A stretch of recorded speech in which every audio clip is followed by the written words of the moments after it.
Yes అండి. ఇది నా ఓన్ ఎక్స్‌పీరియన్స్. నాకైన ఒక ఇన్సిడెంట్. ఇది రావడానికి 1 వీక్‌లో వచ్చేసింది ఎలర్జీ అనేది. బట్ పోవడానికి మాత్రం ఇప్పుడు ఒక 2 మంత్స్ అలా అవుతుంది. కానీ ఇంకొంచెం అలానే ఉంది. ఇవన్నీ మెడికేషన్ యూజ్ చేసినా కూడా మళ్ళీ మళ్ళీ వచ్చే తగ్గిపోయినట్టే ఉంటుంది. బట్ మళ్ళీ వచ్చేస్తుంది. ఈ కెమికల్స్ అనేవి మళ్ళీ మళ్ళీ వాటి పైన యూజ్ చేయటం వల్ల ఈ ఎలర్జీ అనేది పోవట్లేదు.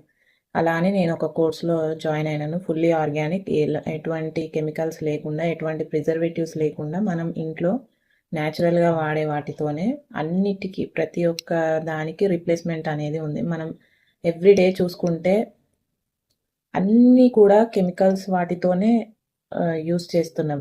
ప్రతి ఒక్క ప్రొడక్ట్. ఎలా అయిపోయింది అంటే ఇది కెమికల్స్ వల్లనే అనే థాట్ అనేది కూడా రాకుండా అయిపోయింది. ఇది ఏదో రీజన్, ఏదో పొల్యూషన్ వల్లనో, ఏదో ఎందుకో అనేది వస్తుంది. కానీ ఇది మనం డైలీ లాంగ్ రన్‌లో ఇలా కెమికల్ సోప్స్ యూజ్ చేస్తున్నాం, కెమికల్స్ ప్రొడక్ట్స్ యూజ్ చేస్తున్నాం, కాస్మెటిక్స్ యూజ్ చేస్తున్నాం. ప్రతి ఒక్కటి కెమికల్‌తోనే యూజ్ చేస్తున్నాం. అందుకే ఈ స్కిన్‌లో చేంజెస్ అనేవి వస్తున్నాయని ఎవ్వరు ఏ ఒక్కరు కూడా ఆలోచించట్లేదు.